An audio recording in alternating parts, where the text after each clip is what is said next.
Everybody's just drunk and throwing mini trash cans. Hopefully they put. What if they put their beer in the trash can, then they throw it? Oh shit. Okay, we went way off left. Yeah. Too much pot tar. way too much pot tar. Too much pod tar. As we continue our 30 teams and 30 pod series, as this one is going to be the Diamondbacks, and we have, for the first time, Marcos Mendoza from the Scorecrow as well. Got him on a podcast, and Johnnie Black comes back again for another one. So welcome to the show, and thanks for coming on to talk some, Diamondbacks who are going to be like a pretty good team this year. I think don't sleep on them for sure. Glad to be back as usual, Alex. Yeah. Thanks for bringing me on. Of course. So what do you want to start off to talk about? Just kind of, I guess we could just talk about last season. They, obviously they had a pretty good year last year too, but felt kind of, even after trading like Greinke and now even after trading Goldschmidt the beginning of in the offseason before, they ended up playing decent, so it wasn't too bad of a season for them. I think what really cost them last year was mostly the bullpen. They were inconsistent at a lot of times. No one could really get in a groove consistently. Bradley struggled a lot last year. Mm-hmm. But they made a good run. Yeah. Despite what they had. They're a really well-coached team, too. They grind out at-bats a lot. They make pitchers work. Just the bullpen really struggled last year. And with injuries in the rotation hurt them.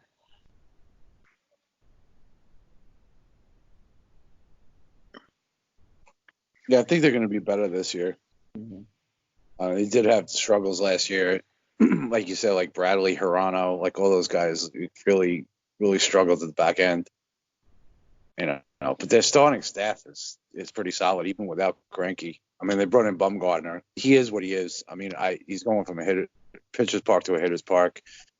He's got a lot of innings. Granted, he's only 30 years old, but he's got a lot of innings on that arm. He could still put up 180 to 200 innings, but what kind of innings are those going to be? He's outperformed his metrics. He outperformed his metrics last year to pitch to a 3.9. So, I mean, if he's a true 4.2, 4.3 pitcher, is basically what you got. But you still have Luke Weaver, Zach Gallen, still have Robbie Ray for another year, unless he gets traded midseason. But if that Diamondbacks are in it, I don't see him getting traded. I think they're going to make a run for it for one more year. Ketel Marte is just he's a beast. He was incredible last year, and I don't see that stopping. I mean, all the metrics say the same thing, and the kid's only 26 years old. You brought back Peralta. You signed Nick Ahmed to a team-friendly deal, who's one of the best fielding shortstops in baseball.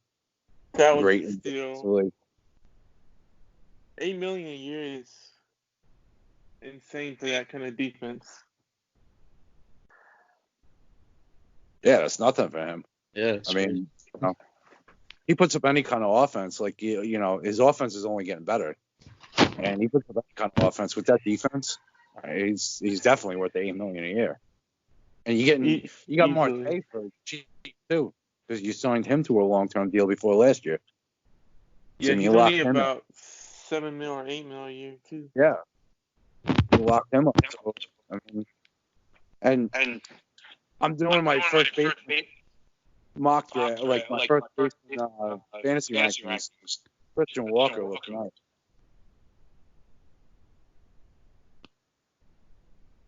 Christian Walker's savant stats are top of the line in every category. Yeah. Mm-hmm. Yeah, they're insane. I know his hard hit percentage was like 48.4, I think. His barrel, his average exit velocity was like 91. He's got like crazy stats, man. He kills the ball. I think I have him in the first baseman fantasy ranking article. I have to reorganize, I kind of just list them and then kind of reorganize them. So I'm not at that point yet, but I might have him top 10. Yeah. Talking about Marte, I actually had him as my number one. I don't know if you guys read my article, but for the second base. Yeah.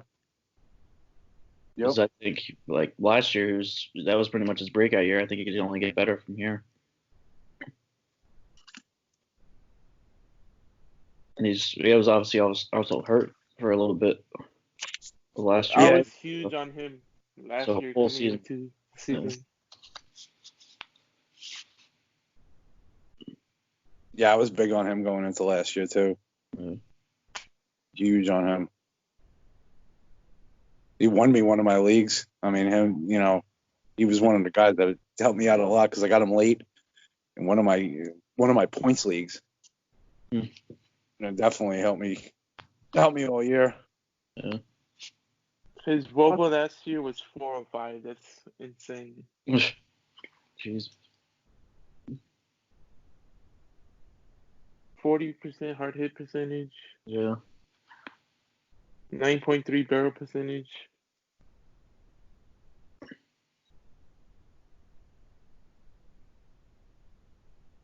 And he was batting like over 300 every month, basically. Yeah. Except April was the only one he didn't. Yeah, he was really consistent last year. He crushed fastballs. 349 with 14 home runs. Nice. Damn. 437 WOBA. Wow. Damn. Wow. That's a lot. That's insane. That's why I like Walker this year too, because even looking at his stats, he underperformed his ex-WOBA and his ex-slugging.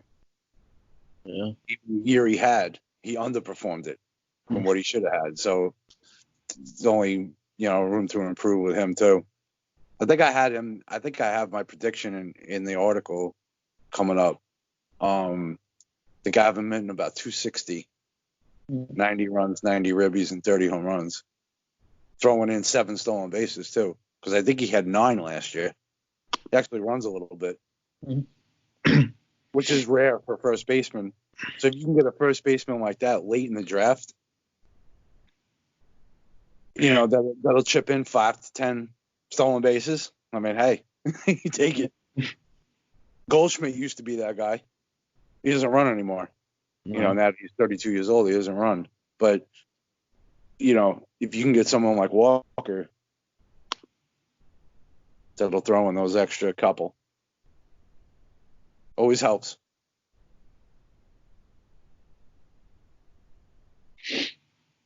Whatever happened, Marcos, I want to ask you too, because you're local there in Arizona. Whatever happened to Jake Lamb? Like, what happened to this guy? Yeah. Shoulder injuries. He's had multiple Fell off the the past map. 2 years. It's crazy. The dude just fell off the map. I mean, he hit 31 home runs the one year, and was looking like, he couldn't hit lefties, but he was barely played this since then. He hasn't been healthy at all. Yeah. No. I guess that's it. This is pretty much it. Yeah. I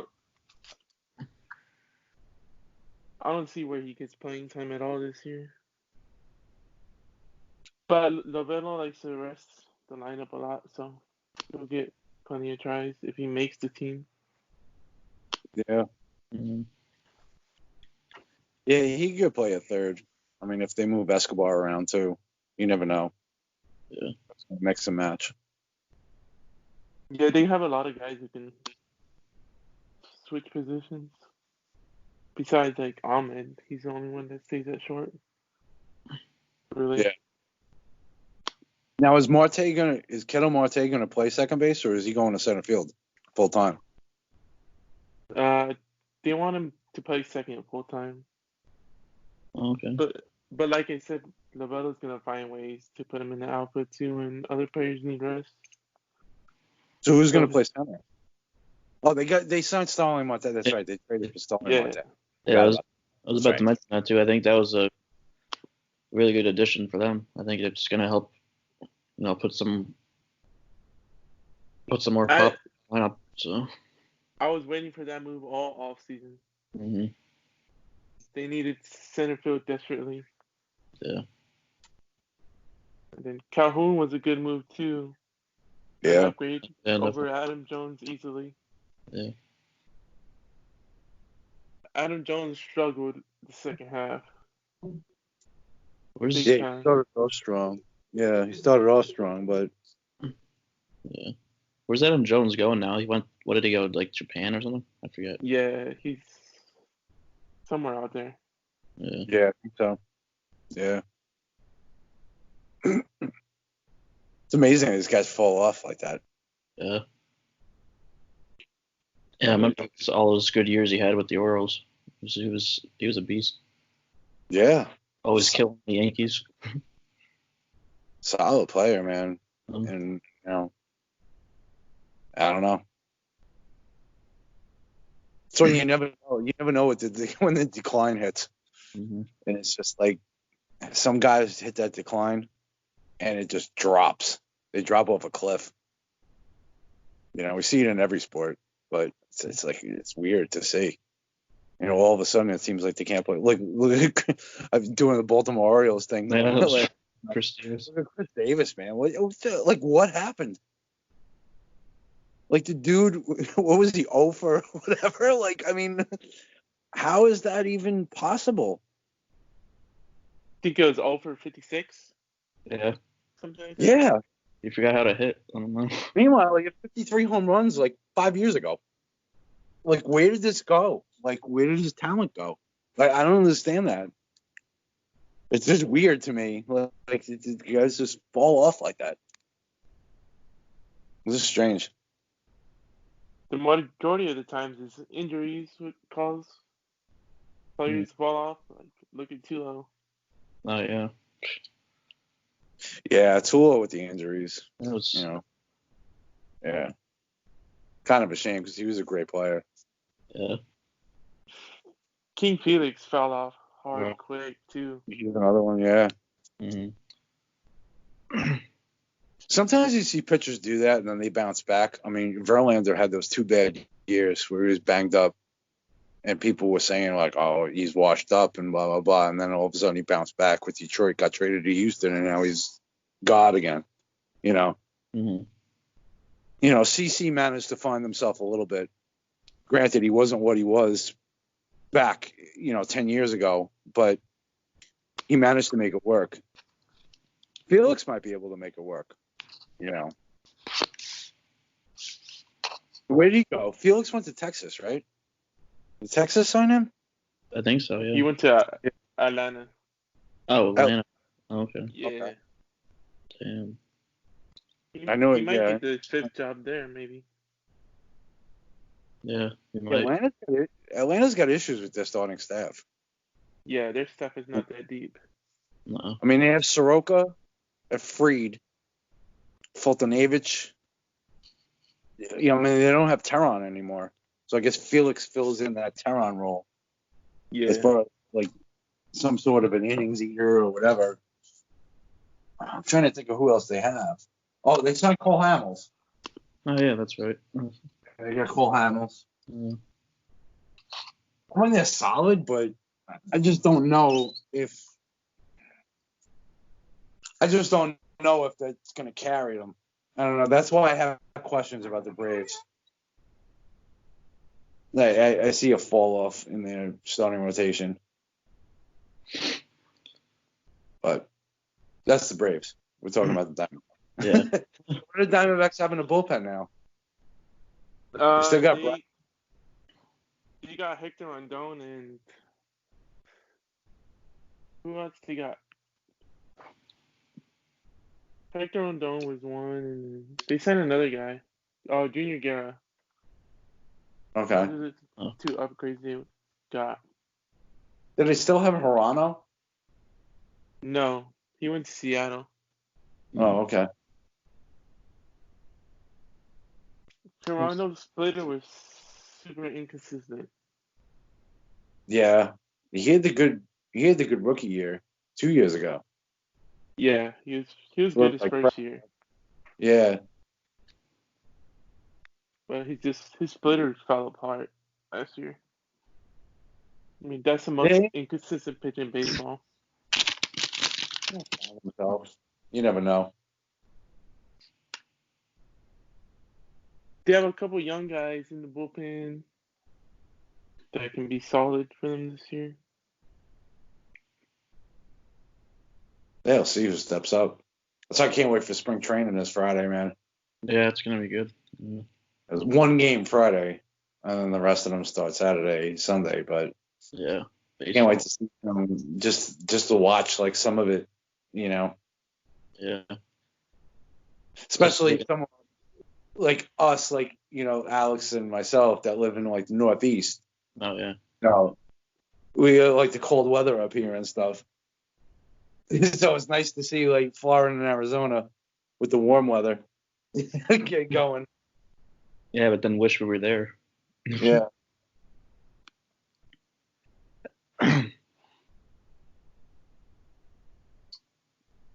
I can't wait just to have baseball back. Like that's just gonna be awesome.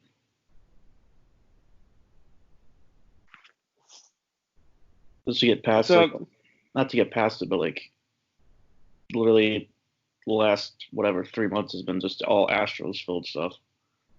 yeah, Just want to that's get all back. it is right now too. Yeah. How did baseball practices only project us for 79 wins? I don't understand that at all.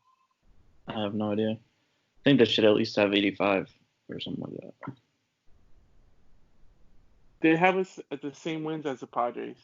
Like that's ridiculous, Yeah, in my opinion.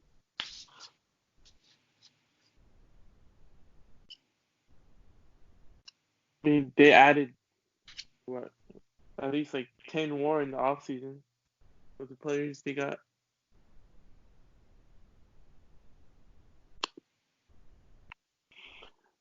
I think the Diamondbacks are a super balanced team this year.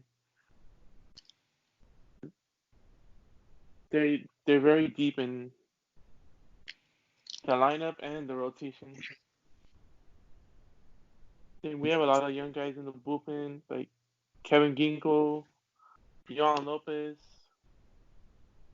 See what they do with John Duplantier this year.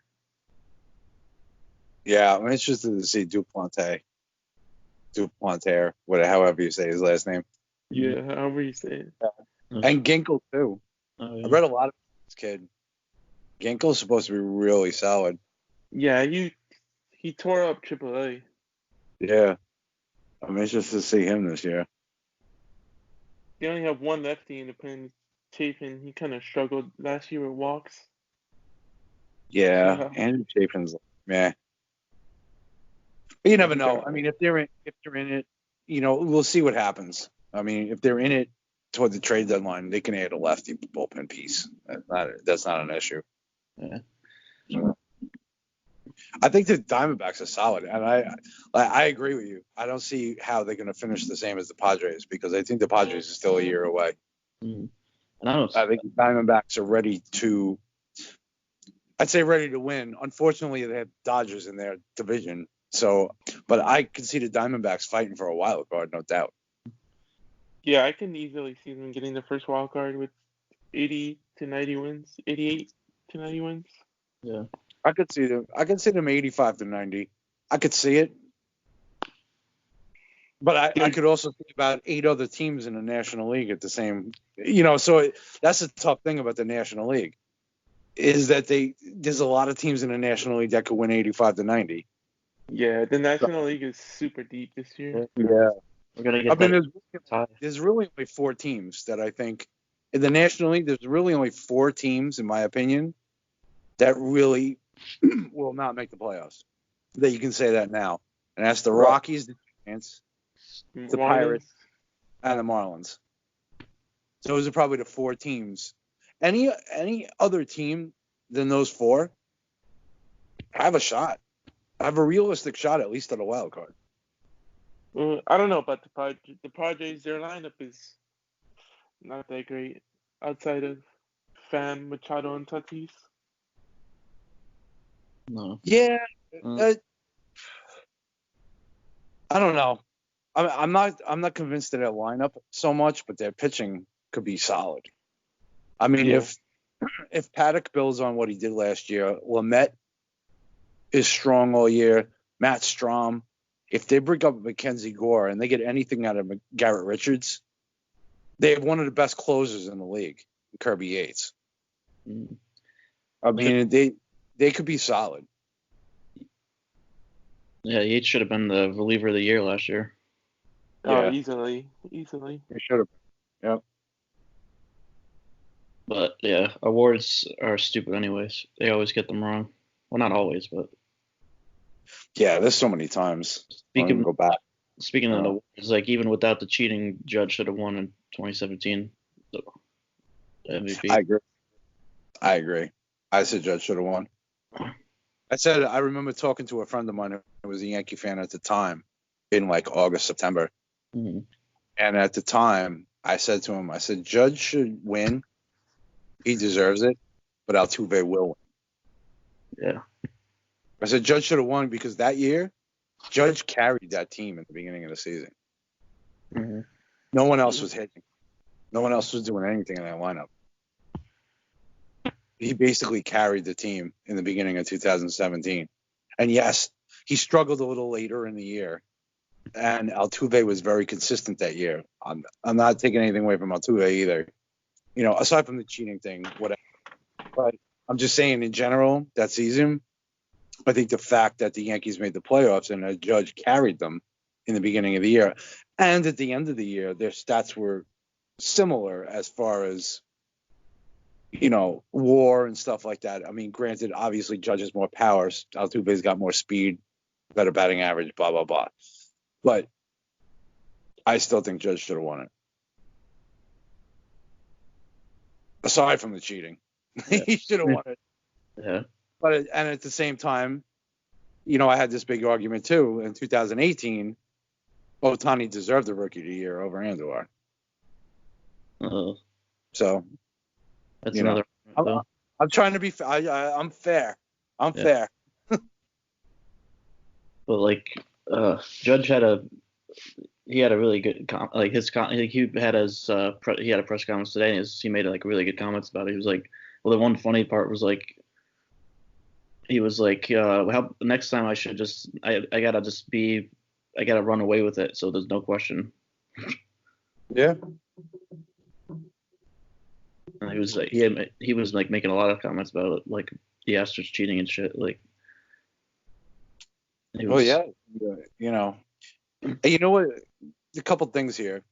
I was impressed with Bellinger because he actually brought that up. Yeah. Talking about how Altuve stole the 2017 MVP from Judge. You know, and I respect that a lot. Someone from a different team that's got no horse in the race, basically, calling that out.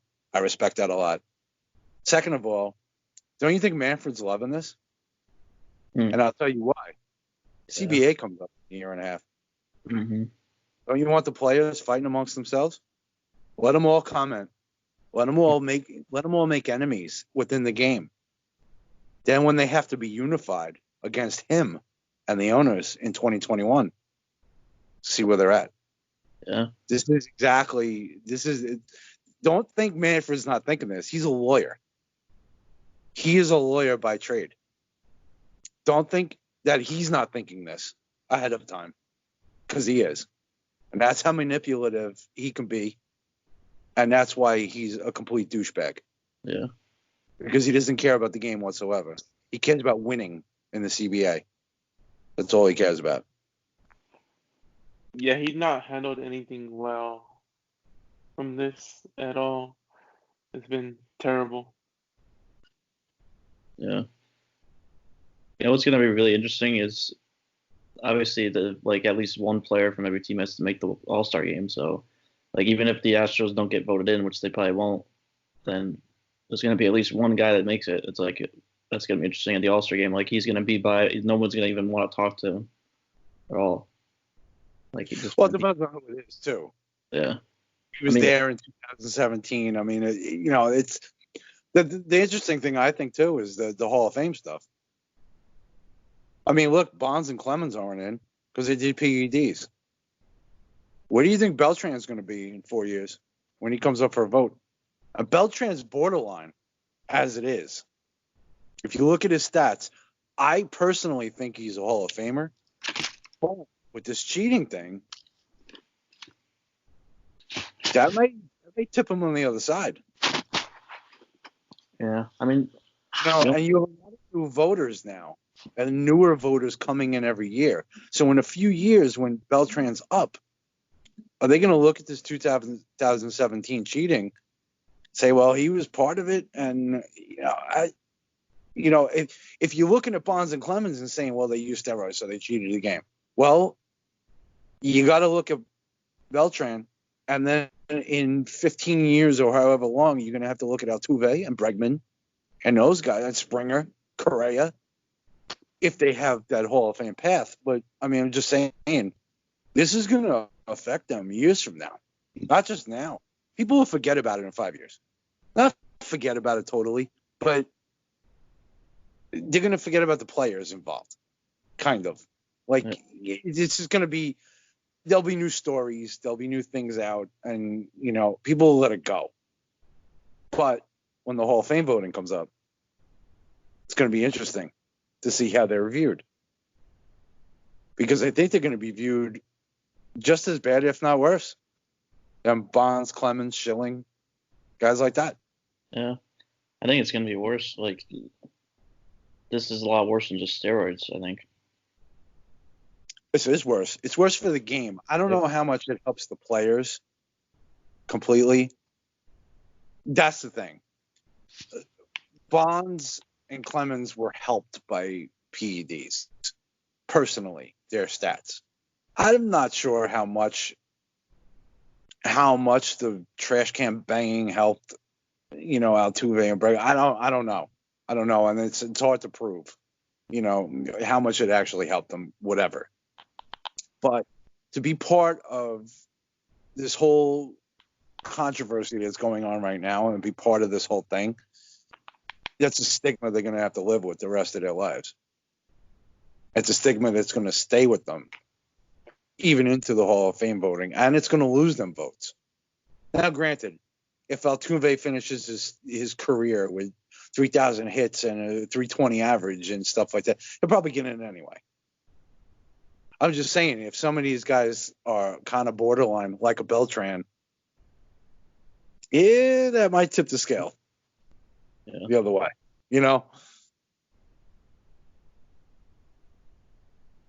I mean, the cheating thing it's definitely worse than the steroids because it was like it's a whole team. It's an organizational effort.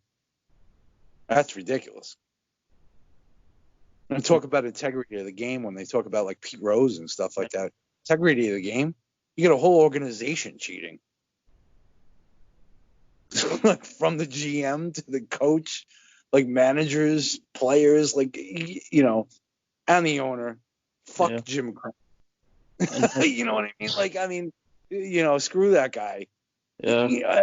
He knew shit. I don't want to hear it. Like, so you have an organizational thing that's going on and you're cheating the game as an organization.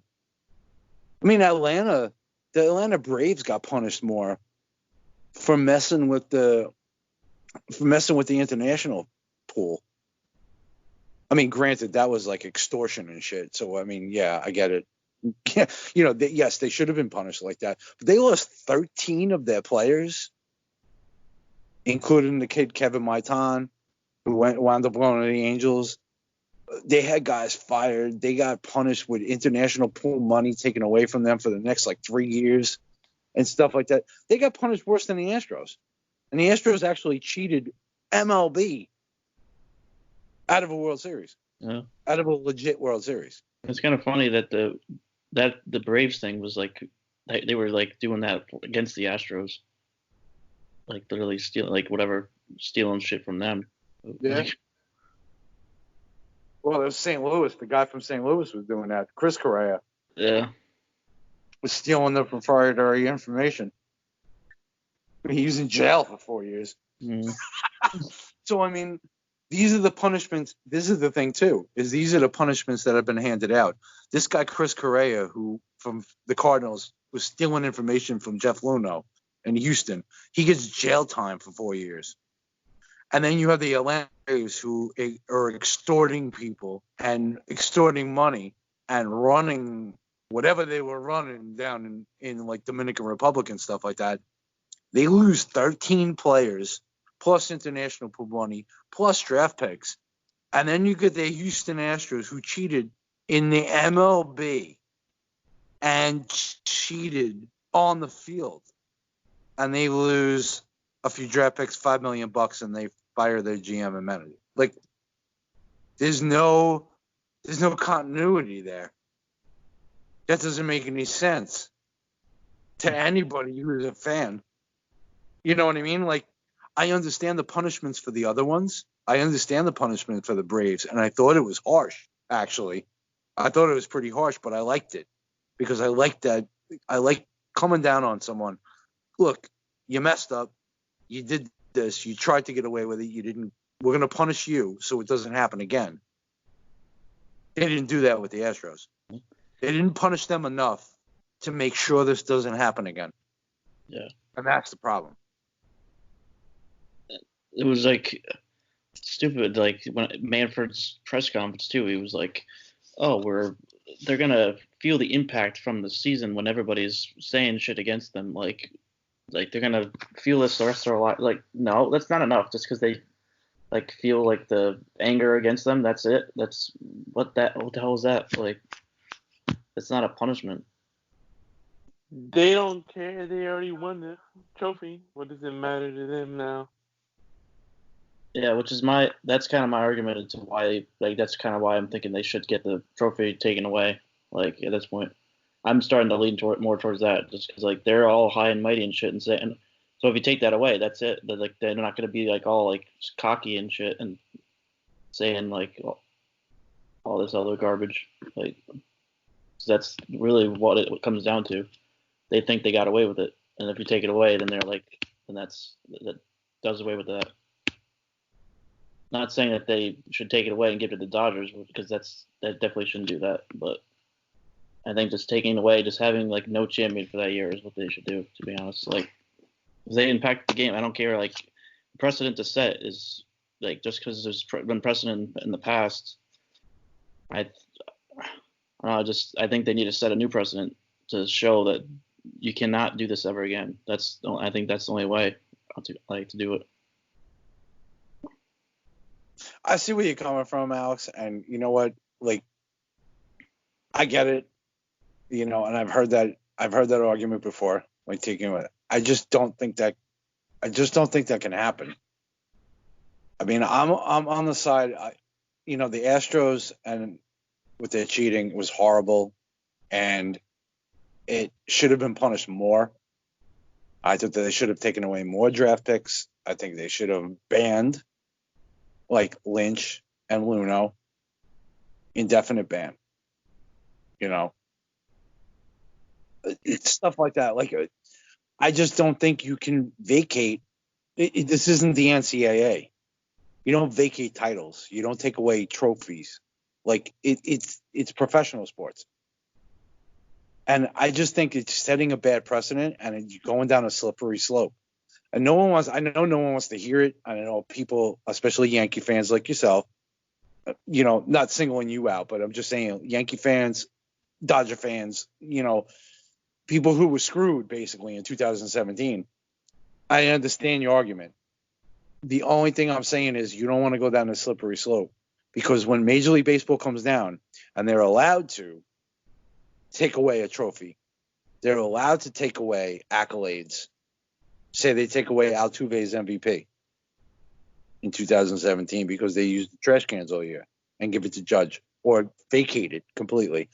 When you start doing that, When does it stop? Now, are they gonna go back and say, well, the 2009 Yankees had 3 steroid users on their team? I see where you're coming from. I just think that's. I know that's not going to happen. I know this is different. I understand that. This is an organizational thing, and I said that before. I get it. I understand the argument. I err on the side of caution with that because I don't want to see this go down that road. And I think it could. That's why I disagree. This was why they tried to put an asterisk on Roger Maris's home run record when he hit 61 in 1961 because it was a 162-game season and Babe Ruth played in 154 games. And Roger Maris only had 59 home runs through 154 games. He had 2 in the last 8 games. They tried to put an asterisk, and they actually did, on his record for the first 10 years. And then they took it off. There are no asterisks in baseball. It's the history of the game. This is what happened. However you want to perceive it is what it is. But there are no asterisks. And I think it should stay that way. Because the whole thing with baseball, it's always been a history of passing down things and, you know, the talk about it and stuff like that, like who this guy was, how he did this, blah, blah, blah. And I think it should stay that way. That's one of the old school things that I enjoy about baseball is there's so much history to it. And the history is the thing. It's the things that are passed down. Barry Bonds can go in the Hall of Fame. I think he should be in the Hall of Fame. But you know what? He gets his plaque there. Any parents, grandparents, whoever go there, talk about Barry Bonds, they're going to tell their kids, well, he used steroids. That'll always be that stigma. It's always going to be on him, whether he has a plaque there or not. And it's the same thing with the Astros and everyone who played with them in 2017. That 2017 World Series will always be tainted. How come we don't look at the 1919 Reds as a tainted World Series? The Black Sox threw the World Series. Why don't we look at them as being like fake World Series winners? The other team threw the World Series. Why don't they have an asterisk? How did they win fairly? The other team threw the game. You know what I mean? It's just not something that baseball does, and it shouldn't be. Because the history is the history. The narrative of the history is to everyone who interprets it, however you want to interpret it and however you want to see it. And that's what, at least without the asterisks, it's allowed to be that way. And baseball is allowed to be like a historical game that way. That's why I disagree with the whole taking away of titles and stuff like that. I don't think baseball should step in that way. That's me personally. But I understand, like I said, I understand your argument. And it's not invalid. That's the way I feel. I don't know, Marcos. Marcos, what do you think? What are your thoughts on that?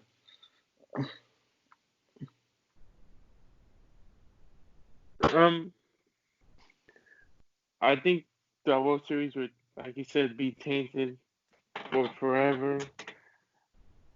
But it's not gonna do anything really, taking away the trophy or giving it to someone else. They should just vacate it. I don't know. I don't really have a lot of thoughts on it. It is what it is. It happened. They weren't severely punished for it though. They should have done a lot more than the first and second round picks. Probably should have took away their 1 through 5 round picks. Then find them like a lot more money. Because they just signed the top international guy too, didn't they? The Astros. I'm pretty sure. Yeah, I think I saw that. Yeah. They should have. They definitely should have taken international money away. Yeah, everything was super light. Yeah. Yeah, Manfred handled this horribly, and he's still not doing good at anything at all right now. Yeah. And the fact that like so many players are coming out, even like now, LeBron James came out and tweeted something about it today, like bashing him. The fact that all these people are bashing him so badly, like that says something, like how bad he is. I mean, he said the trophy's just a piece of metal, Yeah. and it has his name on it, doesn't it? Yeah, Commissioner's Trophy. Which is ridiculous.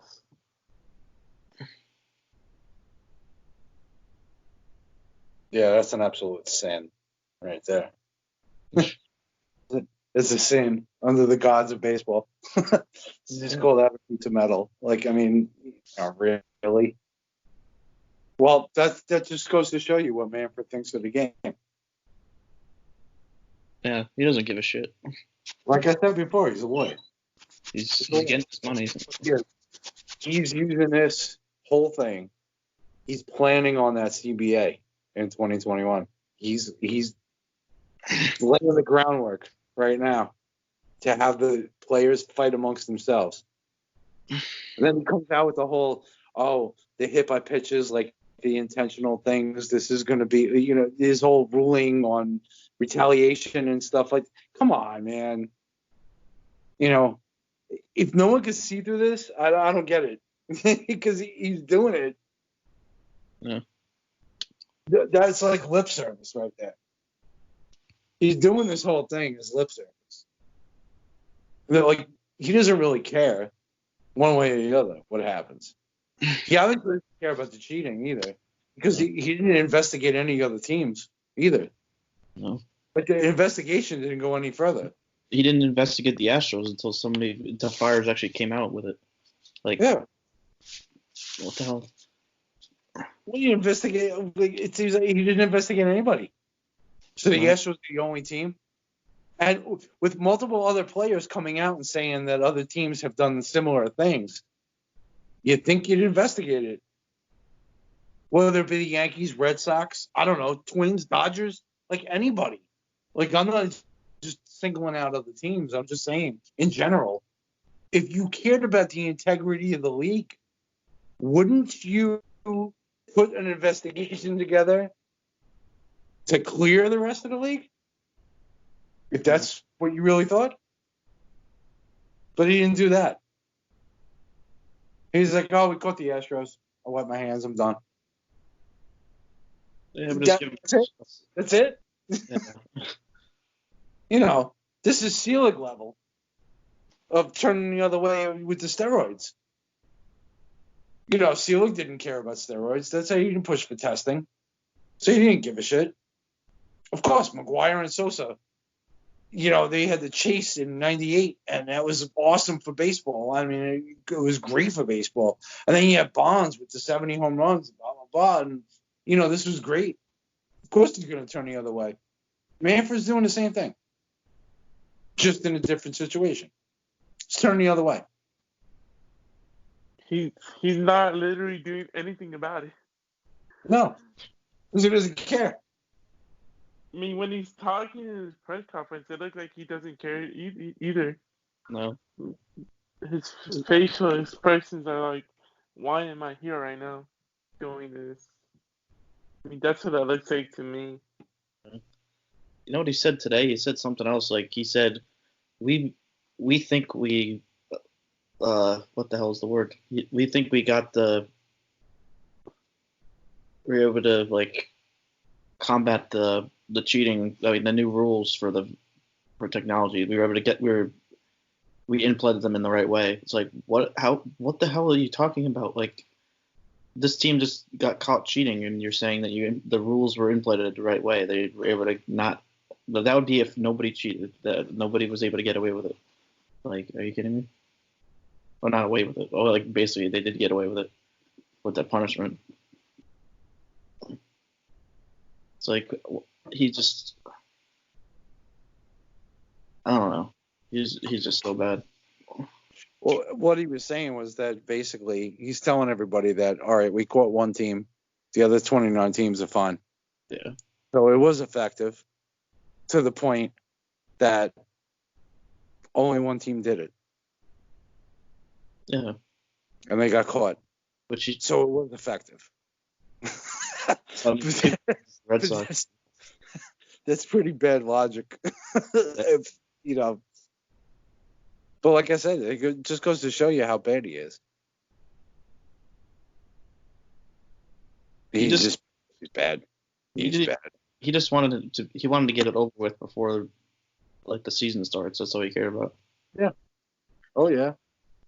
It's like if he could have dragged it on and then went into the season, but it was like, no, we got to get this over with. It's all about the money. Integrity of the game. That doesn't, the integrity of the game is a dollar sign. Yeah. That's what it's all about. If he really cared about the integrity of the game, he would have done this investigation fully on every team. And not just been settled with, like, oh, the Astros cheated in 2017. That's a big deal because they actually won the World Series in 2017.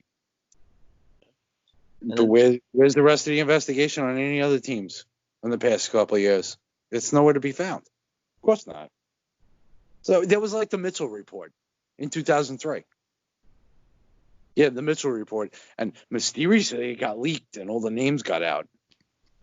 But did Selig implement testing? When did testing for PEDs come in? Really? Like, you know what I'm saying? Like, yeah, you have this Mitchell report. Big friggin' deal. Who cares? And who cares if the names come out? Then you leave it to the court of public opinion. And you don't actually institute testing and actually suspending players until your hand is forced, which is what happened with Selig. The same thing is going on with Manfred.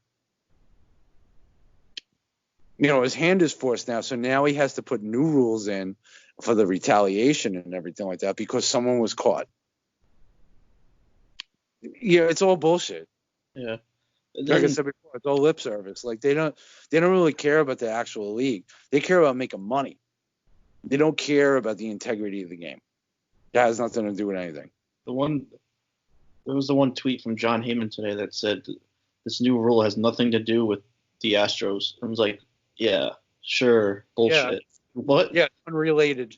It has nothing to do with the. What are you? What? How does it have nothing to do with the Astros? Yeah. Oh, it's coincidence. You gotta put you can't hit Astros batters as a new rule, and that's not anything to do with the Astros. Oh, okay. Look, I'm not for hitting players. I'm not for going for the heads and stuff like that. And I get it. And I get the players are pissed off. I get it all. I understand it. I don't agree with hitting the players. Me either. I mean, as bad as it is, you can't, you can't start taking players. Look, it was 1 year or two maybe, or maybe it was the past 3 years. Who knows? But you know what? No one knows. This is the thing. No one knows exactly what happened. Because the investigation was a bunch of bullshit.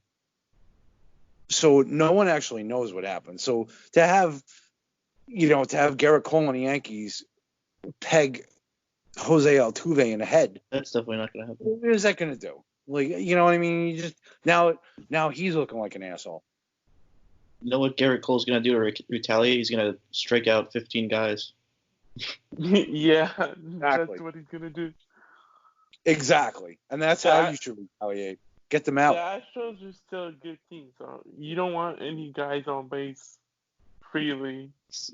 That's the other thing. Like, what hitting? Like, there's people saying, "Oh, we get everybody. They should just hit every player." Like, that means you're just gonna like load the bases and then keep hitting guys in, and then they're just gonna score a bunch of runs. That doesn't do anything. Yeah, well, it's not gonna happen. Oh. I mean, we see all the fans on Twitter saying, "Yeah, peg them all" and blah blah blah. That's not gonna happen. I'll take a couple throw behind the backs. That's it. Yeah, not only that too. All these players are gonna, the pitchers especially, they're like pissed off about all this stuff. They're gonna be up for facing the Astros. That's why I told you before. I mean, I think you agree with me too, Alex. I don't think the Astros are making the playoffs this year. No, yeah, I agree with that. Yeah. Playoffs, because I think it's gonna be too much for them. Because someone tweeted out too. One of the Astros beat reporters, I believe it was, tweeted out that he was talking to one of the players in the Astros, one of the Astros, and he was asking him about like how does it feel like how's the air around here, like going down here, and the guy said it was a fucking mess. Yeah, they're already like it's spring training. They just got there, and it's already like they can't handle it. They're not going to be able to handle it. And I know the Astros have a very good team and all, but you know what? Sometimes there's metrics that can't be quantified. And this is one of them. The pressure of playing under that stigma that they have and going into like road parks and stuff, knowing they're going to be heated even more than normal. I just don't see it. I mean, I think talent-wise, they're still a 500 team. Maybe a little above that, but I think they're gonna lose a good 10, 15 games just because they're not gonna be able to handle the pressure. They should have been banned from the postseason at least 2 to 3 years. Yeah, but then you take away from. See, the thing with doing with baseball is that then you take away from the rest of the league. They know the Astros are banned from the playoffs. It's like, and the Astros know they're banned from the playoffs. So then they tank completely. They can't make the playoffs anyway. Why win 90 games? Let's just throw all the games and get a first-round pick. Granted, they don't have a first pick in the next 2 years. Yeah, but they don't have a pick. I'm just saying, but they'll still be at the top of the third round. I'm just saying, that's hard to do in professional sports. Yeah. Is to take that away. It's easier to do in college because of bowl selection. Mm-hmm. Right. Make people select the bowl players, the bowl teams, for the playoff in football, and then the 68 in college basketball. They're selected, so you can ban a team, and you still have 200 something teams to choose from. In baseball, professional sports in general, give 30 teams. You can't just ban a team from the playoffs. It's just not viable because it just affects too many other things. It's like, what would you even do? Like, would you give it to the third wild card team or something? Yo, that's the thing. What if the Astros win the division? What do you do with it? You hand it to the A's or the Angels, and like I said, if they know they're not making the playoffs, what's to say they don't tank the whole season? Either that or suspend all of their draft picks. Could have been one of those. I think they should have taken away more draft picks and international money. I think it could have gone a little farther. Manfred can't suspend. He can't fine the team more than $5 million, according to the CBA. So that was the max he could do. So there's nothing he could do there. That's the max allowed by the CBA. So that was agreed upon. All right, fine. But the international pool money and the draft picks, it should have been more. 2 draft picks the next 2 years? Nah, that wasn't enough. Mm-hmm. They could have gone a little further with that. First 3 or 4 the next 2 years, or the first 2 the next 3 years, or something like that. They could have gone. He could have gone a little farther with that. Do you think this will have an effect on signing the draft picks? Maybe there's some of the guys they draft won't want to play with them now. Like some of the early guys, the third or fourth round guys. I don't know. Maybe that might happen too. That's possible. Yeah, that's a good point. For them to refuse to sign with them.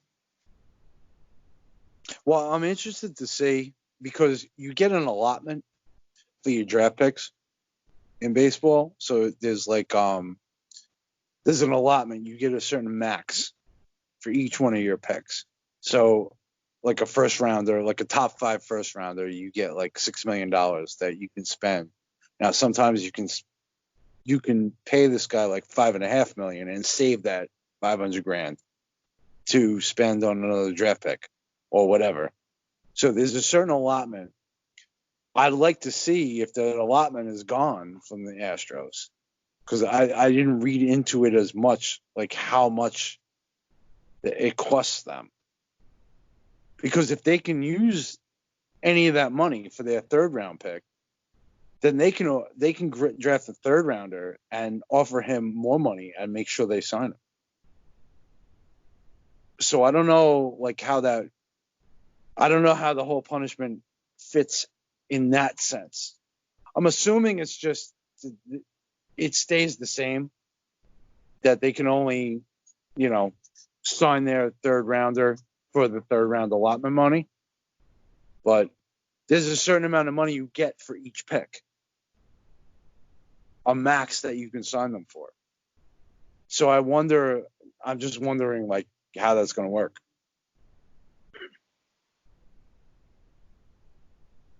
Because they might be able to go over cost for a third round pick.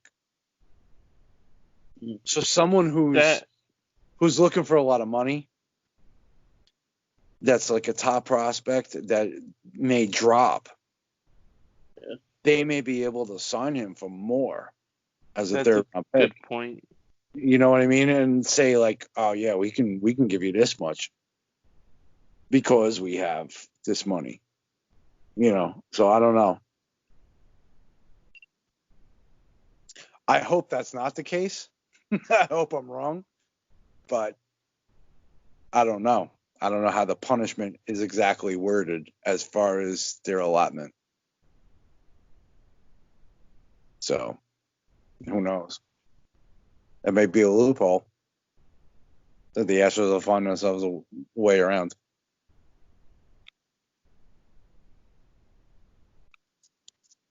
The draft is weird in baseball. Very, very strange where they work all this stuff. Because you can't trade draft. Super strange. The only sport you can't trade draft picks in. Yeah. But the only sport you can sign out of high school. So. Yeah. Well, basketball you can. Yeah, basketball you still can. That's right. It's very rare now, though. Yeah. Yeah. Yeah. Well, you have Kobe Bryant and LeBron James coming every day. Kobe was to do overseas, though, at least 1 year before doing that. You can't sign right away now out of high school. Didn't they put that rule in? Yeah. Okay. In basketball? They did. I think that you're right. Yeah. So they have to do 1 year? That sounds right. Somewhere after. Yeah, it's 1 year. Well, the difference with baseball is they have a minor league system. Yeah. No other sport does. I mean, they do to a point. I'm in the G League and stuff like that, and you have the NHL has the AHL and stuff like that. It's I get it, but there's no strict minor league affiliates the way it is in baseball. You draft someone out of high school, you throw them in rookie A, advanced A, double A, triple A. There's each team has 6 teams affiliated with them. It's baseball is completely different that way. Anyway, this is a Diamondbacks pod, so. Yeah, I know, right? We got way off topic.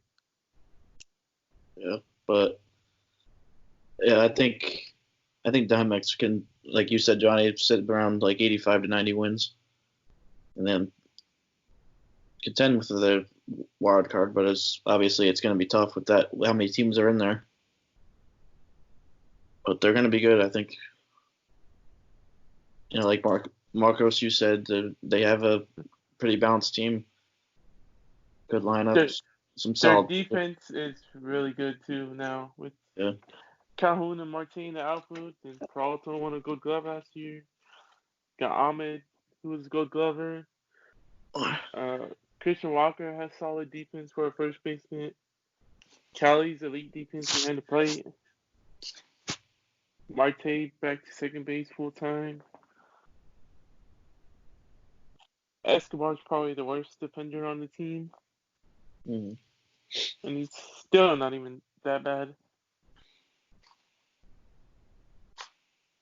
The starting rotation this year is super intriguing. If Weaver and Gallen can produce what everyone's high on right now, they have one of the best staffs in the league.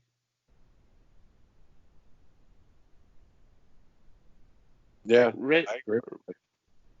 Bumgarner, Ray, Weaver, and Gallen, they all can be top 100 pitchers this year, in my opinion. Mike Leake's probably going to win the fifth starter job. I mean, everybody would want Mike Leake as a number 5 starter. I don't know what team wouldn't want him there. So that's, say they're a top 10 rotation right now. Yeah. I like the rotation a lot. I don't see anybody in the lineup getting under 1 WAR. Maybe Christian Walker, but he has really good defense too. I love Christian Walker, man. I love Christian Walker. I think he's going to have a huge year this year. Yeah, for me, I think he's going to hit like 270, maybe 35 home runs this year. I get him at 260 and 30. So a little conservative, but he's still only played one solid season in the major league. So I want to see what he can do. But like we said before, like his StatCast stuff, like he kills the ball. If I had to choose other All-Stars besides Marte, it'd be Gallen and Christian Walker for 2020. Those would be my 2 guys that I think can make it. I think Ray can make it. His whole problem is cutting down on the walks. Yeah, but he's always been like that. I don't see Ray changing the way he pitches. He lost weight this year. Let's see if that helps him at all.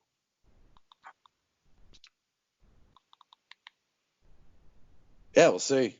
I mean, I think Ray, especially in the contract year this year, a lot of times you'll see guys pump it up a little bit. Yeah. So I think Ray is going to have a really good year.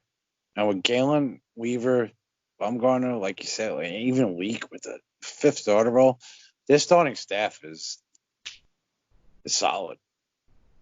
Yeah. Plus we got Kelly who can start, Alex Young who can start. Oh, speaking of Kelly, Carson Kelly is someone I didn't talk about. Oh yeah. Carson Kelly, good man behind the plate. I had him in my catches fantasy rankings. I think I had him 9th. His defense is insane. Oh, he's good. Yeah, he's really good. Like, I remember early on in the trade with the Cardinals that everyone said it was a steal for Goldschmidt that the Cardinals got. I mean, Kelly and Weaver were former top prospects in the game. and everyone said that we got nothing for Goldschmidt. I mean, Yeah. Kelly and Weaver had really good seasons last year too. Oh yeah, it's just gonna get better. Carson And then- Kelly is a catcher, man. That guy's good.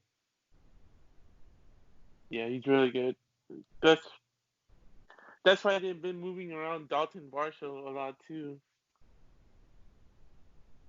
They've been trying him out in the outfield because Kelly's the future behind the plate. Yeah. Yeah, I don't think Varsho would stick. Anyway.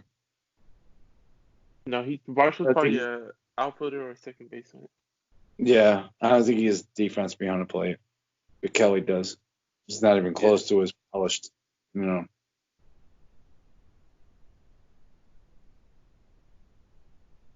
Well, they try him out in the outfield. I mean, you got Marte for the next, 2 years, I think. Marte's under control for 2 years.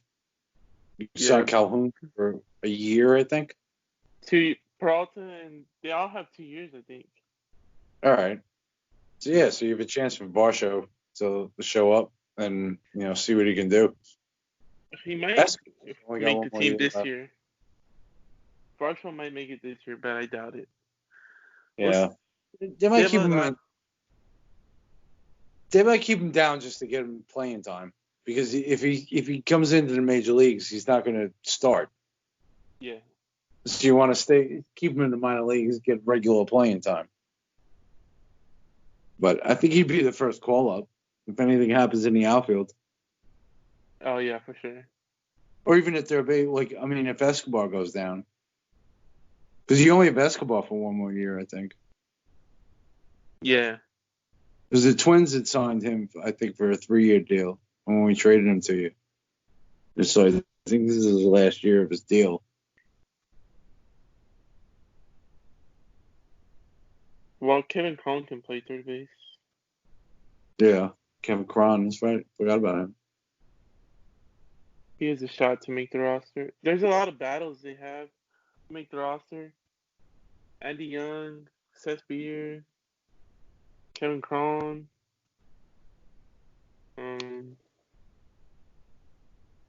Seth Beer is going to be interesting. He don't have a position though. I know. Hit. He's blocked. If Christian Walker keeps going at first, then they have their outfield set for the next 2 years. But he's definitely a trade piece. Solid trade piece. Mhm. He dropped out of the top 100 though, probably because of his defense. Yeah. Tim He should go to LoCascio, the American League. the hit by pitch monster. You guys know he broke the hit by pitch record in a single season for the Diamondbacks. Huh? Who was that? Tim LoCascio. Really? Yeah, he got hit like how many times? Either 12 or 21. I don't remember. Wow. The bench is gonna be interesting. So, right now, roster resource has Stephen Vogt, Jake Lamb, Domingo Leyva, Odemar Vargas, and Tim LoCascio.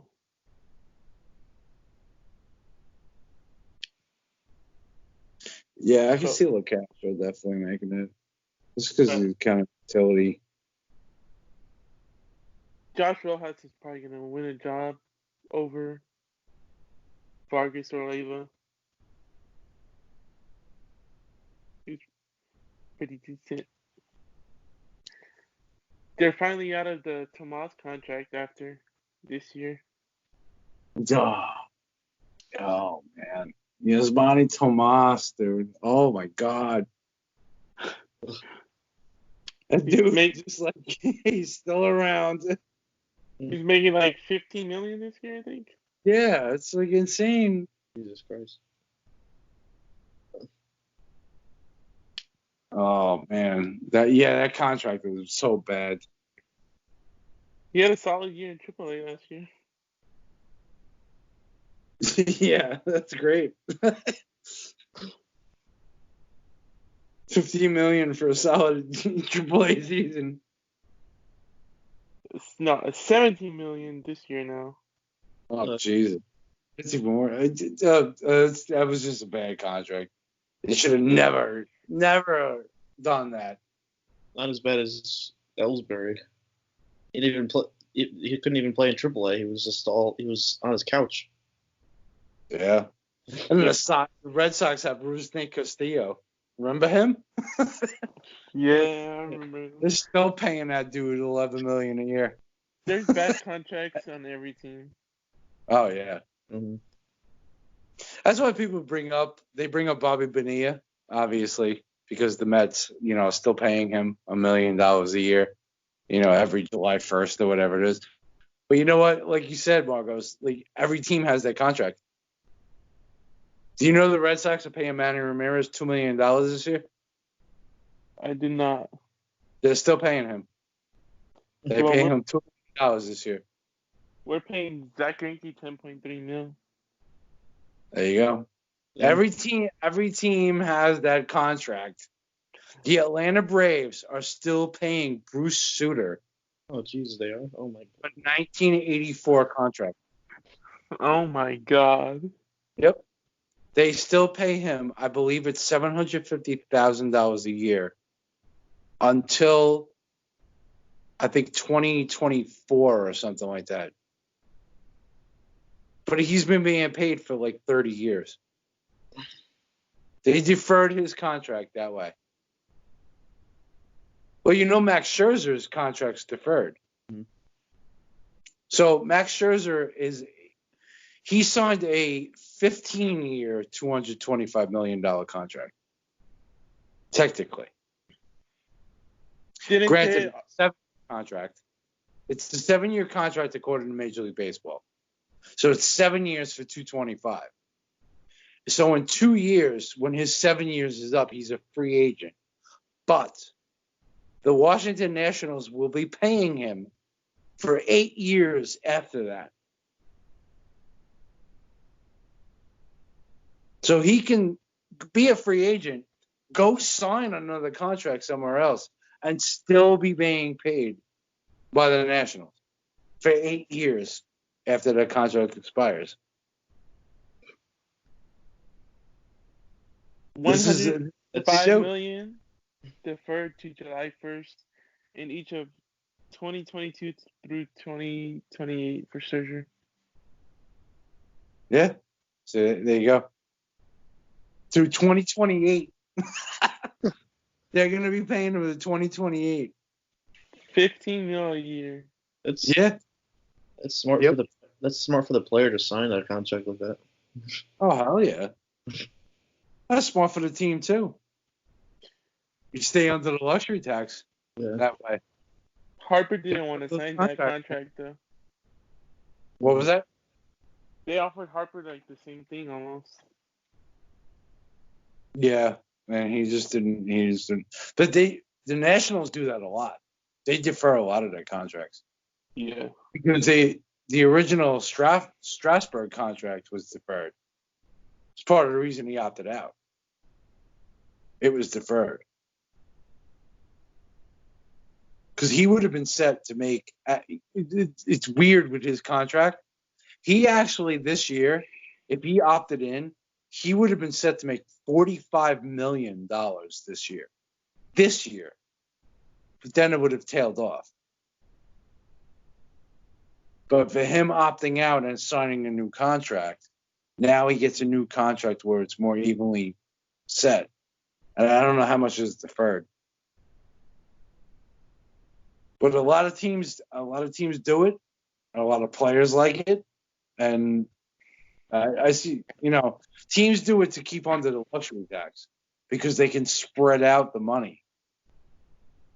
And players like it because it's like, well, I could be a free agent and still be making this much money from this team. I still sign a free agent contract if I'm still playing. So Bumgarner's contract is only $15 million deferred. So that's not that bad. That's not bad. And it's backloaded, his deal. Yeah. He's only making $6 million for 2020. Oh yeah, that's not bad at all. Then it goes up to $19 million in 21. Yeah. How long did you sign him for? Was it 4 years? 5 years, $85 million. That's not bad at all. So he's under contract through 24, his age 34 season. Then the deferred money's $5 million, 2025, 2026, 2027. That's not that bad.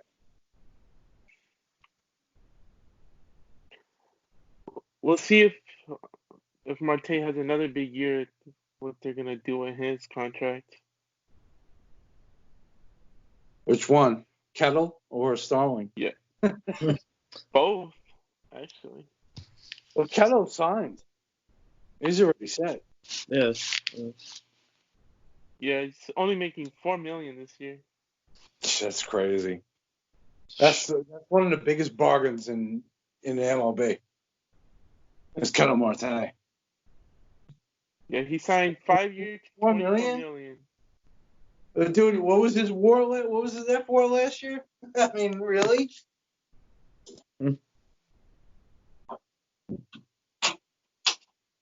Mike Hazen is one of the best GMs in baseball right now. Oh, without doubt. What he's done to rebuild our farm system is incredible. We have 5 top 100 prospects now. Everyone says we're one of the deepest farms in baseball. I'm really looking forward to this season, though. It's just really a really solid team through and through. And the only way I don't see them making the playoffs is if the bullpen totally falls apart. Which they can still upgrade throughout the season. They said they want their payroll around 120 million this year. It's at like 109 right now. So they still got around 11 million in wiggle room to acquire. I really want them to acquire Ken Giles. I've been saying that for a while. You saw. Yeah. They can afford him this year too. He's only 9.6 million. Yeah, and like you said, you guys have the farm system to do it, so you can make moves. You know. Yeah. You can make moves during the season. You can make moves like trading off pieces if you feel that you have a shot in the playoffs. Yeah, bullpen is the only position I see them upgrading during the season. I don't think they'll be upgrading anywhere else. The lineup is set. The rotation is set. The bullpen has a lot of question marks. So, in what way do you guys see them winning the division over the Dodgers? You see that at all happening? Not really. Dodgers are probably. I see obviously they're one of the best teams in the league. I think the Dodgers probably the second best team behind the Yankees.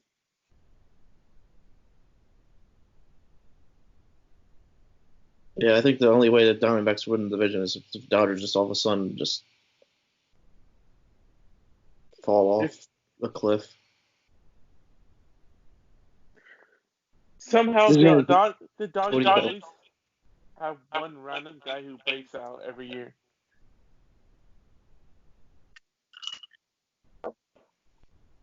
Guys like Chris Taylor, Max Muncy, they always have those type of guys that break out of nowhere. Max Muncy is a beast. Yeah, he's insane. That dude is. I mean, he rakes. The Dodgers are such a good team. I mean, I'd argue they're better than the Yankees. Yeah, me too. It's close. It's close. But I mean, in the National League, they're the best team in the National League. It's not, and it's easily. really not even close,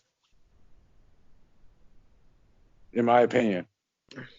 So in the NL West, if the Arizona Diamondbacks, if they have complete health, and Galen takes the step up, and Robbie Ray is a beast in his contract year, and Bumgarner can find a fountain of youth, and Ketel Marte has another year like he did last year, and the Dodgers have Seager and Bellinger and Muncy like hurt and only play 100 games each, then maybe I could see maybe they win the division.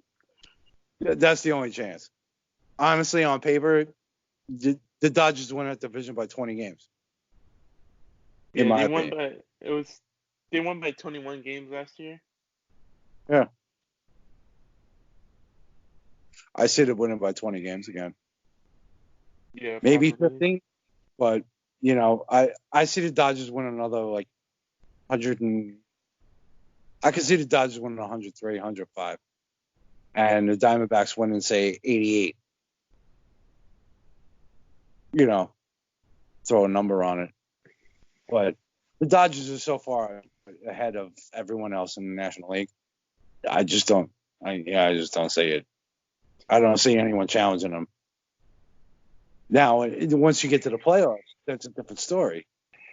Because now it's a short series. So, like we saw last year, they can be taken down. But as far as the season goes, no. I feel the Diamondbacks have the least amount of question marks to win the first wild card out of all the other competitive National League teams. The Braves, with their rotation, is not great. The Nationals, they just lost Rondon. See how their lineup does. The Mets, you never know with them. The Phillies pitching isn't great. Their bullpen. The Brewers' rotation isn't all that great. The Cubs they have a lot of question marks in their bullpen. Then the Cardinals, too, their bullpen isn't amazing. And they also Zuna. Yeah, there's a lot of questions in the National League, man. It's wide open, with the exception of the Dodgers winning the NL West. Every other spot is basically a question. Because in the NL Central, honestly, the Reds made a lot of moves. I really like the Reds a lot this year. And the rest of the division didn't. The Cubs lost Hamels. The Cardinals lost Ozuna to the Braves.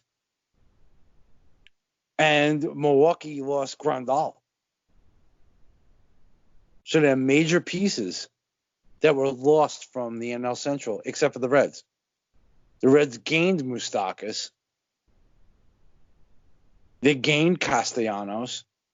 That lineup is going to be sick. Wade Miley's a really good fifth starter. Wade Miley's solid. Luis Castillo takes a step forward. Trevor Sonny Gray. They got some pieces there. Sonny Gray, Trevor Bauer. Solid staff.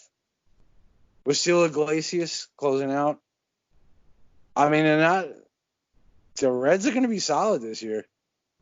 And I can see the Reds being kind of around where the Diamondbacks are. 85 wins, around there, give or take a few. I mean, I like the Reds in the Central to win their division. I still think the Cardinals are going to win the division. I can see the Reds doing a wild card, though. See, I don't know, though. It's so hard in the NL, man, because then you got the NL East. I mean, all four teams, the Marlins, like all four teams. DeGrom is DeGrom. I mean, the dude's back-to-back Cy Young Award winner. I mean, he's a beast. If Syndergaard is it's crazy, and Mets figures shit out, they have one of the best top three as far as rotations go. Their bullpen can be really good too if Lugo, Betances, Diaz, Yeah. all figure it Yeah. out. That's a solid bullpen. Edwin Diaz was very unlucky last year. Yeah. Very unlucky. His strikeout percentage and walk percentage were the same. He got victimized by a home run ball last year. If he can settle back down, I mean, he could be a beast like he was in Seattle 2 years ago. And then you have Lugo, who has stepped up and, and then with Betances there. I mean, you got to remember, too, the Mets lineup isn't that bad either. I mean, if they actually get Cespedes back this year,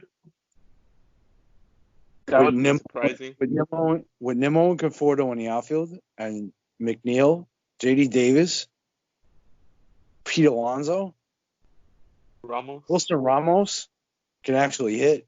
I mean, he's not a great defensive catcher, but he can hit. It's not a bad team, man. It's not bad at all. Philly, same thing. I mean, they're the best catcher on the planet, Real Muto.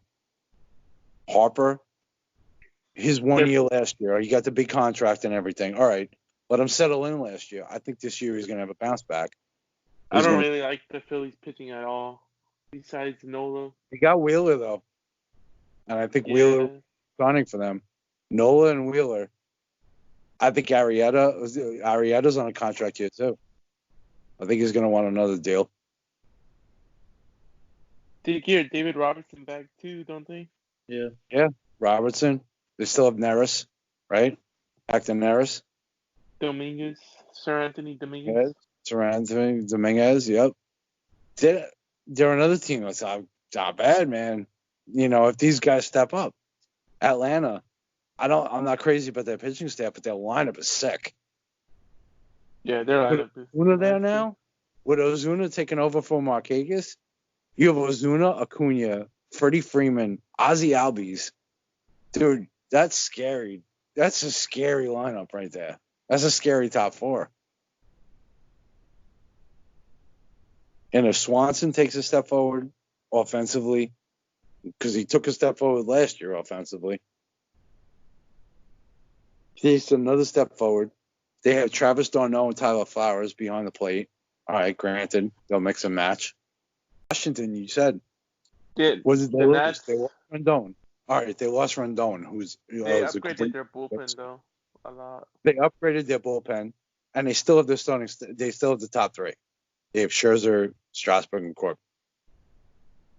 They still have Trey Turner, Ryan Zimmerman. They signed back for another year. I don't know. Robles, Soto, Holmes behind the plate. Yeah, I don't know, man. The NL is tough. Yeah, it's really tough. The NL is brutal because you're gonna have 7, 8 teams that are all between 85 and 90 wins. Who wins those extra games? Like, who gets there? I don't know. I just like the Diamondbacks a lot because of our depth that we have. I like the Diamondbacks' depth, and I like their defense. Team defense is huge, and I think it's going to help. I think it's going to help a lot with their pitching. Carson Kelly behind the plate, and then having their defense like Ahmed at shortstop and stuff like that, like Calvin Kettle Marte at second and Starling Marte in center. I think it's going to be huge for them. So I think the team defense overall, especially up the middle, is going to be a big thing. Just don't know how the bullpen's going to hold up. Yeah, that's my biggest thing. But the NL is definitely it's going to be tough, man. It's tough. Every game's going to count. I'm waiting for the season where it comes down to the end of the year and there's like a 4-way tie. Like the wild card and shit. That could easily happen this year. Forget 4-team tie. It's going to be an 8-team tie. I want to see it. I just want the Diamondbacks to get the first wild card to go to the NL wild card game again.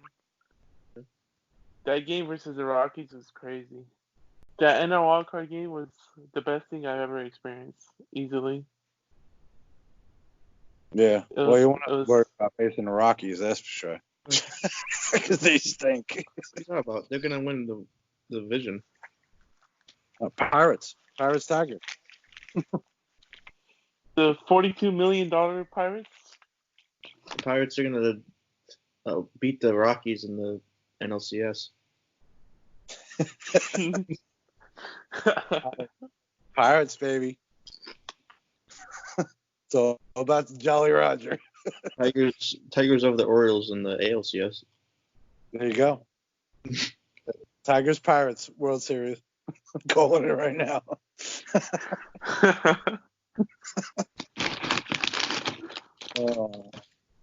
It's an ongoing joke with us. Tigers and Pirates. They're just gonna, take the world by storm. No one's gonna see it coming, except for us. Do you guys see Cal Marte top 3 MVP finish this year? Top 3? It's tough. Man. Yeah. So many. It's like wide open. I could see it. Well, he finished 5th last year. Yeah. Yeah, I could see top 3 this year. I could definitely see it. Yeah. I don't see why not. I mean, if he puts up the same offensive numbers, the only thing that's going to hurt him if he plays second base all year. It's not as much of a defensive boost for him as if he played center field like he did last year. But I think he can, if he puts up the same kind of offensive numbers, I think he'll definitely get up there.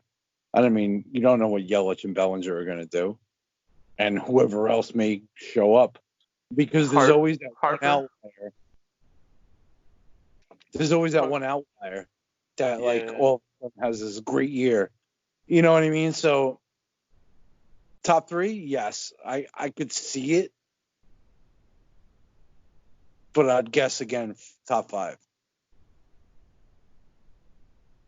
Just because if Yelich and Bellinger do their thing, I just think they're better players. Oh, yeah. And then you have the third guy. It could be Ketel Marte. It could be someone else who has a great year. It could be, so. It'd be like Acuna or somebody like that. Soto. Yeah, Soto. Acuna, Soto, Harper. Harper could be in there. Real Muto could be in there. Because with his defense behind the plate, I mean, his effort was insane. He doesn't hit enough. He hits pretty. He's a good hitter, but not enough for the MVP conversation. I don't know with his defense. I don't know. It's close for me. I mean, he could definitely put up a 290. Hit 290, 27 bombs, 90 runs, 90 ribbies. It's not out of the realm of possibility. If he puts up that kind of year and has the kind of defense he does, I don't think he'll ever win an MVP because I don't think they'll ever give it to a catcher who doesn't have the kind of offense that like a Mike Piazza had or something like that. But we're also going to the point where people are voting on a lot more overall as far as defense, F4 and stuff like that. So who knows? But definitely back in the day, the MVP was, it was the guy who hit the best. Defense wasn't really considered. Now it's being more considered. So, and to a point, I think it's being over-considered. I think offense is more important than defense overall. Defense is a part of the game. I was on.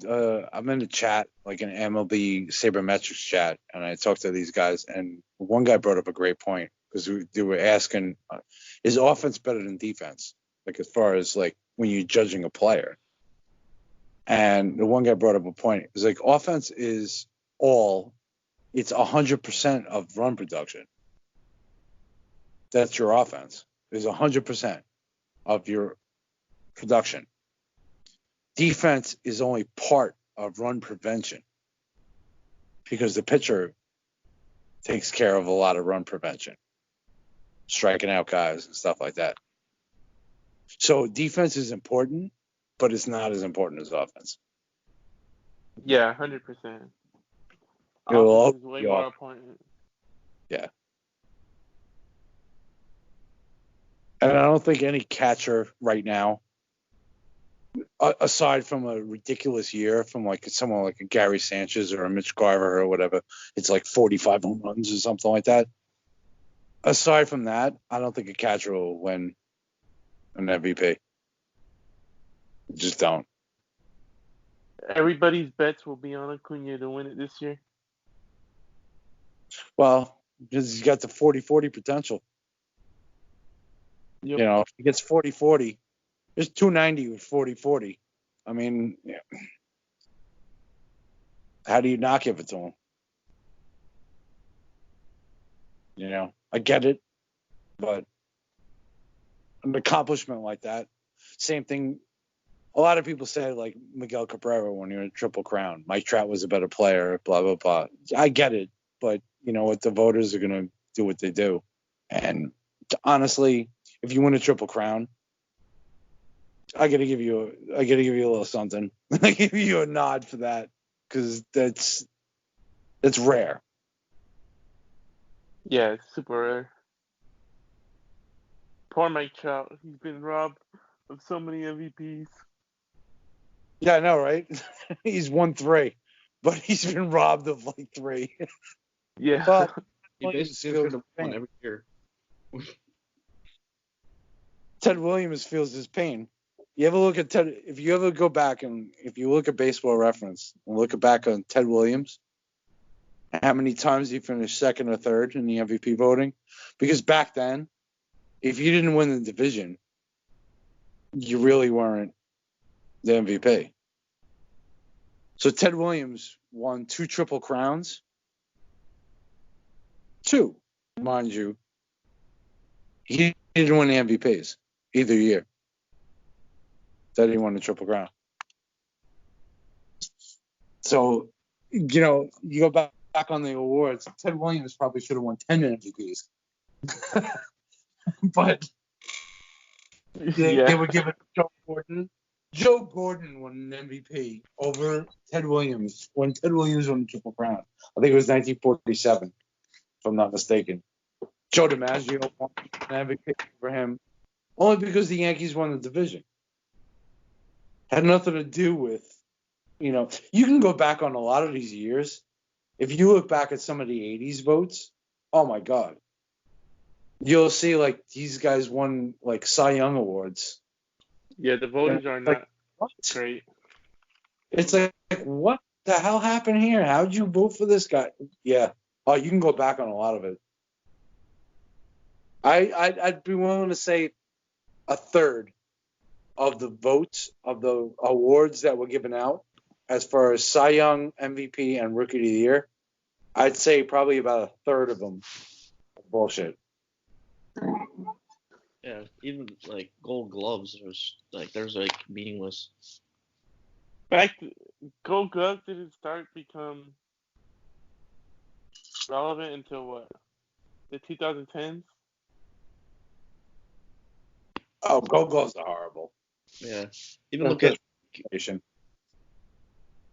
how many Gold Gloves Jeter won, and he wasn't even a good defender. He was one of the worst defending shortstops ever. Yeah, he was horrible. Jeter should have did what Robin Yount did.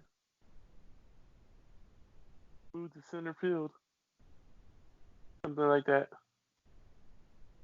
Because he had a strong arm.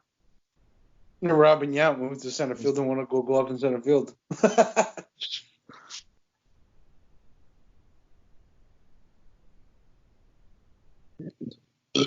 Yeah, that's crazy. Yeah, Jeter should have never won those Gold Gloves. I mean, whatever. So, like I said, those are all reputation back then. Because it was the eye test. We had no StatCast. We had none of the metrics that we have now that can actually judge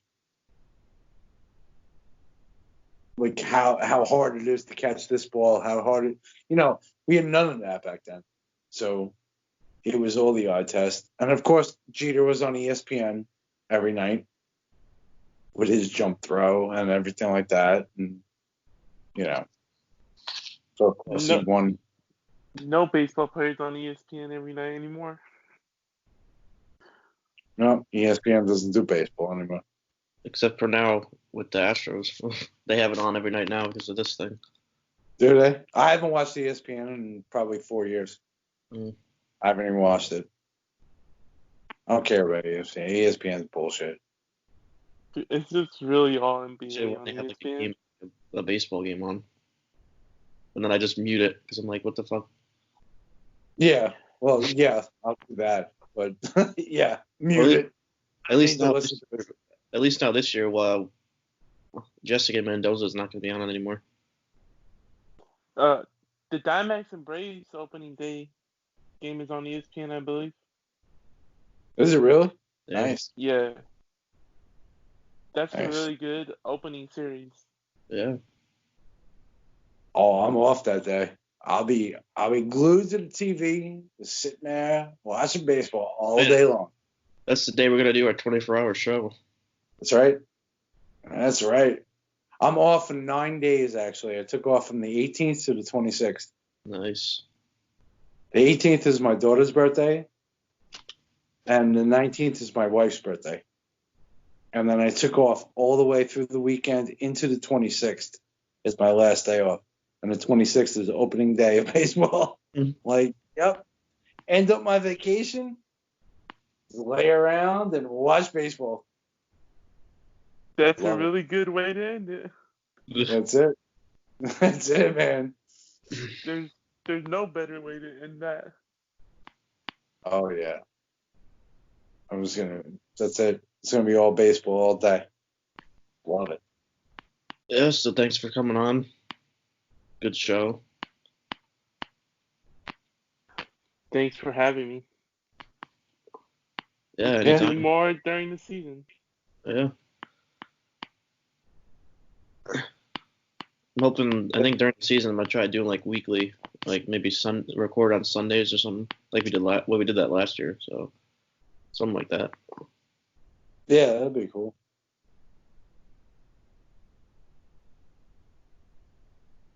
So yeah, there's only 9 episodes left of this series.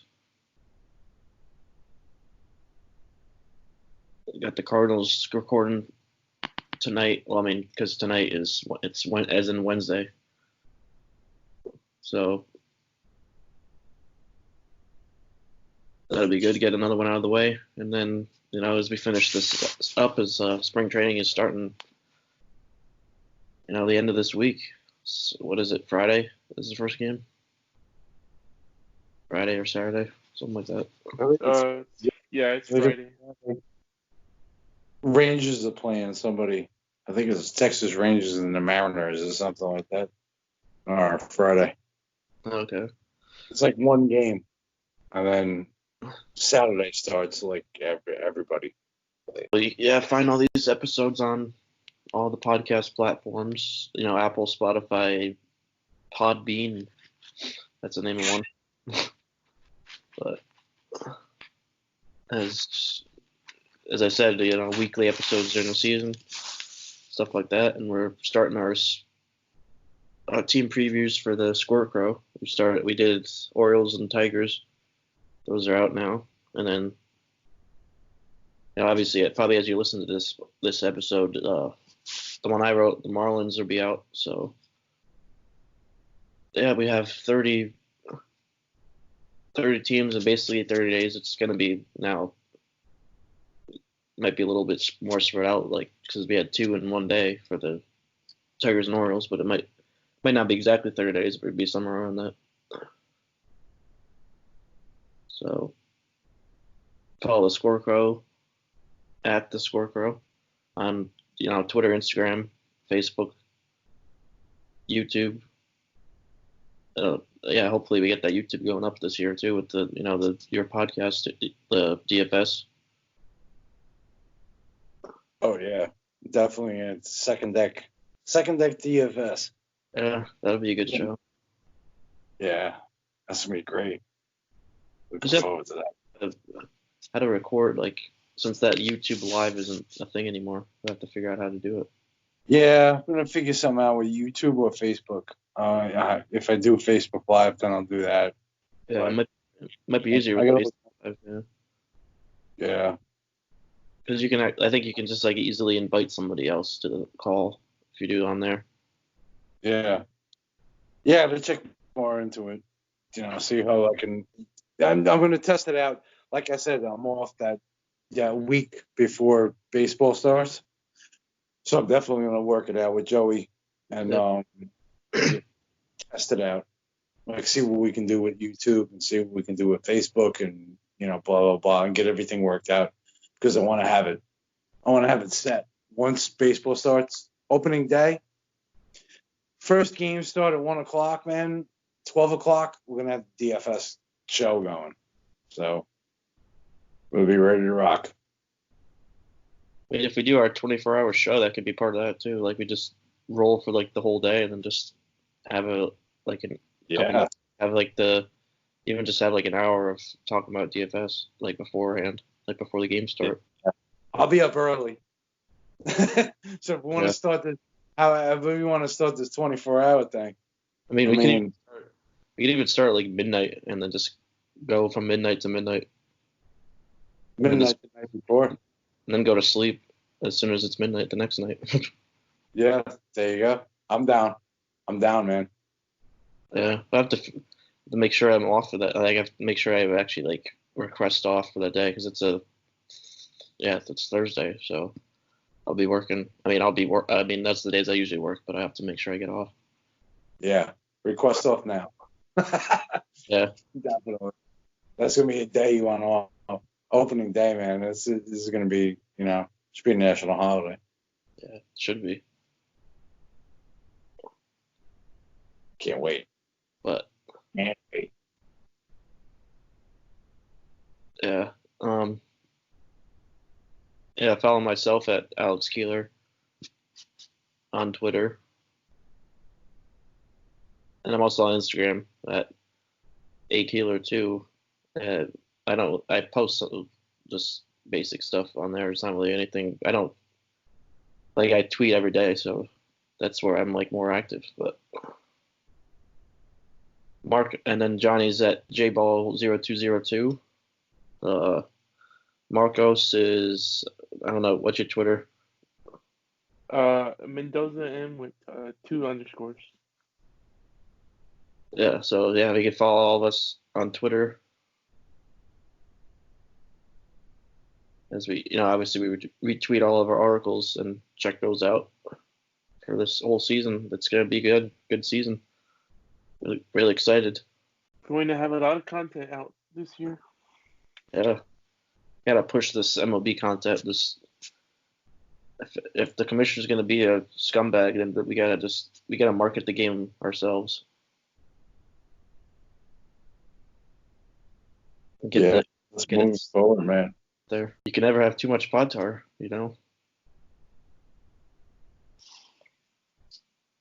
And we'll be back for another episode tomorrow with the Cardinals.